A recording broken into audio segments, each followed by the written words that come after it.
Toffee's gaffer Sean Dyche has been speaking to the media ahead of his side's game away to Bournemouth this weekend, and he was inevitably asked his take on Maupay's antics. I think it's fair to say there's a bigger picture to Everton Football Club that I'm focusing on. I don't think I need to be too worried about his comments. But is there any disciplinary action? I mean, no, I don't think we're worried about that. No, I don't think we're worried about any of that. Good answer, by the way. Do you know what? You have to be careful in these scenarios, man. First and foremost, the guy scored 2 goals while I was at Everton, so that's just appalling. Yeah. But secondly, you have to be careful. I know that it looks like he's doing a good job and that he could... I think, is there an obligation to buy him or maybe buy him? You never know in football. Things might change and all of a sudden he doesn't get bought. He has to go back to that football club. Them fans are going to be... The players and the fans. The players might not say anything. They'll be like... There'll be a little bit of needle between him and some of the fans players. would despise him. him. My God, yeah, he's got no chance of going back out there. No. But if I'm Sean Dyche and he has to come back, I'm putting him out there. Take that. You want to be think you're clever. Yeah, you're right. That's a great call. I'll put him on the bench. I'll make him warm up in front of the fans. They would absolutely hammer him for that. What happens if Dyche said that and he said, "I'm not doing it. I'm not putting the kit on today"? You can fine him. I mean, look, you can fine him, and obviously if he wants to get fined, that's the case. But I'd put him on that bench, first one, and make him warm up. There you go. First 3 out, please. That's usually what it is. First 3 out, please. Have you had that with the manager before, where you've upset someone, the manager's made you warm up, and never got you on, and done it out of spite? No, I mean, sometimes you could think that. What about the Lambert scenario? No, but I don't think he would have. Well, he might have done, but I wouldn't know it. He's not gone to me intentionally and done that. But there's been You didn't feel that? No, you didn't feel that. But there's times where you are warming up and just thinking, oh, come on. Probably the one time I remember warming up and it was awful was when we didn't qualify for 2008 Euros, when we lost to Croatia at Wembley. Yeah. And we had West Ham away at the weekend. I was at Tottenham, and every player who was in that squad was getting hammered that weekend and warming up in front of those West Ham fans. Oh, I think it was me, Defoe, and Defoe, who they hated anyway. And I can't remember who the other player was. We were getting it from West Ham fans.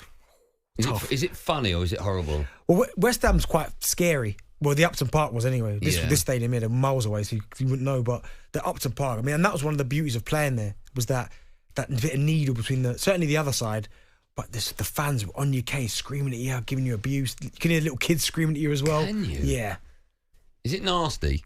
Does it get to you? It's going to get to some, I know that, of course. Do you know what? West Ham, I almost associate, I'm not saying, I'm not being disrespectful, but I also almost associate West Ham with that type of culture, which made that club quite unique in that way. Yeah. Because it starts from when you get off the coach. Because that car park they used to have was so tight. They're even getting into the car park, right? Do you remember that old one at Upton Park? Yeah. The big old coaches in there. And what made it worse is that their supporters, because that was the only car park, they all used to gather outside that car park. So there's no way you can get out there. Was it frightening? Frightening. But I remember West Ham players telling me that when they were going for a bad run, trying to get their cars out of that car park, because the home players used to park in there, and the supporters just waiting for you. I think Nigel was telling me Ria Coca when he was going for a really bad run at West Ham, trying to get his... I think they attacked his car, kicked his car on the way out the gate. You're kidding? Yeah, because the gate was that... Do you remember that old gate at West Ham? Yeah. There's no way you can get out of that stadium, that car park, without someone there hitting your car or something. That's terrible, Yeah, kicking his car and that, couldn't get out of there. But that again, it's not right, it's disgusting. But all these little things made that West Ham Upton Park a really nice, special place to play. You've talked before about places you've gone to where you hate it. Millwall's another one, really tough. Is there anywhere you went and you would say, you know what, the fans are so lovely there? Who had the loveliest fans? Do you know what? This is a really weird one because they had the loveliest fans until I probably got there. And that was Fulham. Right. Their fans were always nice. Not really, until you were a player? Then I got there and then obviously it didn't go that well, did it? So me and the supporters had a bit of falling out. But that was always one. I never really felt intimidated warming up on nothing. That's all at Fulham. It was just lovely. That was a lovely place. They sort of know that they've got a good family. Yeah, nice club, lovely place. Yeah. That wasn't bad. Trying to think, where else did I play? And there was not really... There's probably been a load where there's probably some big clubs. I remember warming up at Old Trafford, nothing really. Yeah.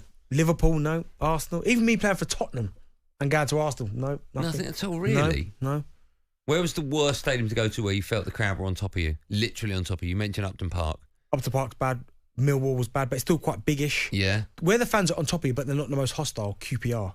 Oh, yeah, that's very tight. That is tight. Oh, you played at the Dell? Or was that before your time? That was before my time, that. Oh, right, okay. But yeah, QPR was quite tight. That's very similar to QPR, isn't it? But I think the West Ham one's always the stadium where a night game at West Ham was always brilliant. Was it? Loud in there, hostile. Yeah. Again, there's always that bit of needle. Do you know what I mean? But it's some good times. I played the old Brighton Stadium. I swear to the Withdean. Yuck. Which one? Was that after the Goldstein ground? Must have been. But the Withdean, I played there. Terrible. Why? Just running track around the outside, change rooms crap. No. But this new one, beautiful, isn't it? We was there, weren't we? We was there. Yeah. That was the old Rotherham Stadium before the New York Stadium. New York Stadium, lovely. Yeah. Do you play at the old Wembley? No. How old do you think I am? Well, when was that knocked down, the old Wembley? I was Did you ever? You must have gone there as a kid. never. You never went to the old Wembley? No, never.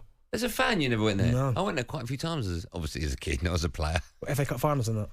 Yeah, I went to a lot of what are the kids' games called there? Not Victory Shield. Yeah, England schoolboys. Schoolboys. I went to a lot of schoolboys. See, when I got games. into the England schoolboys, we didn't play at Wembley. We played at. So the first game we played at somewhere in Scotland. We played at What, an away game, I'm guessing. Yeah, but in our home game was York City. Right. And I don't know where the Ireland game was. Ireland? No, maybe Ballymena. Maybe. Right. Can't remember. But no, yeah, we didn't play at Wembley. England youth. And I was there from the very first age group. Nice chat, that. Enjoyed that. Nicest fans. Walker's kit as well. Yeah, Walker's crisps on the front. I remember that. Yeah. Adidas it was sponsor. Yeah. On AM, on DAB, via the talkSPORT app, and on your smart speaker. talkSPORT.